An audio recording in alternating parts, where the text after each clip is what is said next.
hop the fences, steal the cars, run on fumes and from alone, and burn for us right through the fall. Singer-songwriter Lisa Hannigan has been a touring solo artist since 2009, but she first came to public attention as a supporting singer to indie darling Damien Rice, whom she met in 2001 in Trinity College, Dublin. She recorded, toured and performed in his band for 7 years. But her career as a singer began much earlier, in Ireland's rural County Meath. My very earliest memory is singing Joni Mitchell backing vocals in the back of the car, in the car seat, with my brother, while my mother would be Joni Mitchell in the front, and we'd be in the back doing the ooh, pop, pop, pop, pop thing. By 2011, Hannigan had barely stopped working for 10 years. Once she finally took a break after the tour for her second album, Passenger, writing was much more difficult than before. This happens to many artists. After a rush of output, a reckoning. I sat down and I made my tea and I just found I didn't know what to write about, and I felt sort of empty and kind of wrung out of emotion, I suppose. But I always thought I'm just going to get into the flow at some point and lash out sort of 6 songs in a weekend. And I never really got to that stage.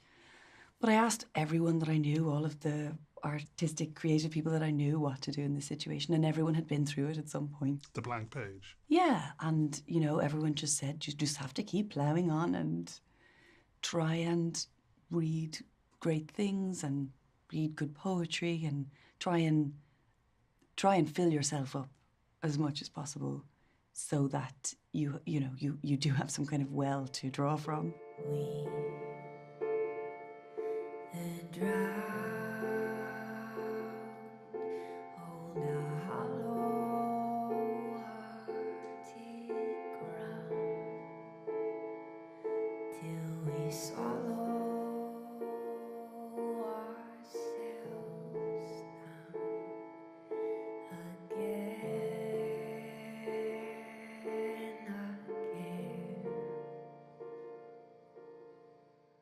The late Seamus Heaney, Ireland's Nobel Prize-winning poet, gave Hannigan the creative jolt she'd been waiting for. I have the beautiful set of all his Faber and Faber poetry books, and I thought, you know, I'll start at the beginning and work my way through again. And when I got to Anna Horish, which ended up on the record, it sort of looks like a song on the page, so I thought, I don't know, I just started singing it instead of reading it, and I started off thinking this would be a good exercise, you know, to get me going into writing songs, and actually I loved it so much as it was that I just sort of put it on the record. And I asked Mary Heaney whether she would mind, you know, it was okay, and his family were lovely. And This was shortly after he died, right? it was, yeah, it probably was in the year that he died that I started the rereading of the books. And actually the first time I ever performed it was at a tribute concert for him,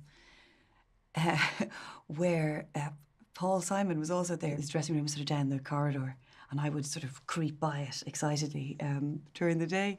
And then we were in this tiny little box room, myself and the 2 people that I was singing with. So we were practicing over and over again, had never sung it in front of anyone before. And there's this knock at the door, and I opened the door, and it's Paul Simon saying, "Hey, that sounds really nice. Mind if I sit in?" I said, "Sure, but Paul Simon, come in." No, it's fine. And so we sang it for Paul Simon in a space no bigger than between me and you. And so every time I sing it since, I think of that. It helps me not be nervous. I think, do you remember when you had to sing in front of Paul Simon? It was right there. This is way easier than that. So. Swung through the yards on winter evenings with pails and barrows, those mound dwellers go waist deep in mist.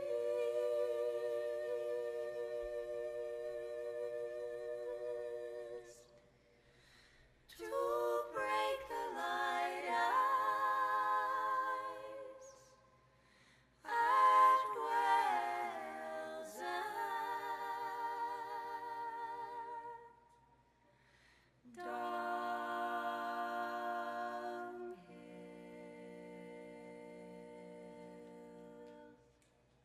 In addition to her repurposing of Heaney, Hannigan's At Swim meditates on displacement, loss, mortality, and self-doubt. These darker songs reflect an artist a bit older and a little wiser, but no less vulnerable for it. The whole bloody business is an exercise in embarrassment.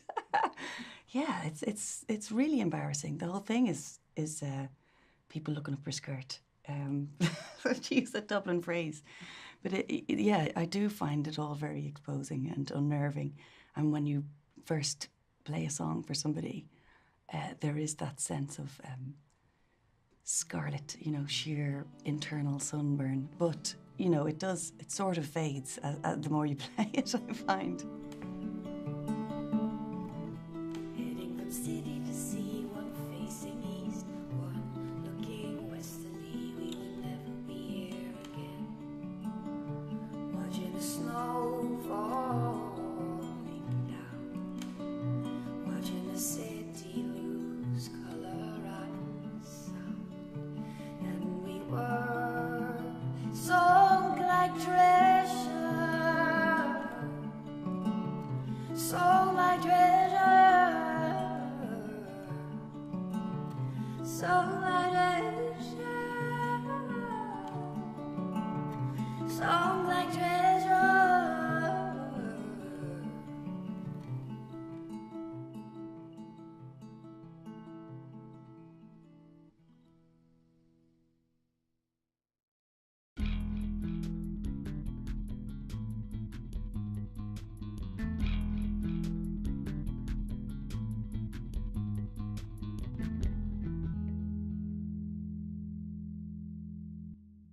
Articulate with Jim Cotter is made possible with generous funding from the Neubauer Family Foundation.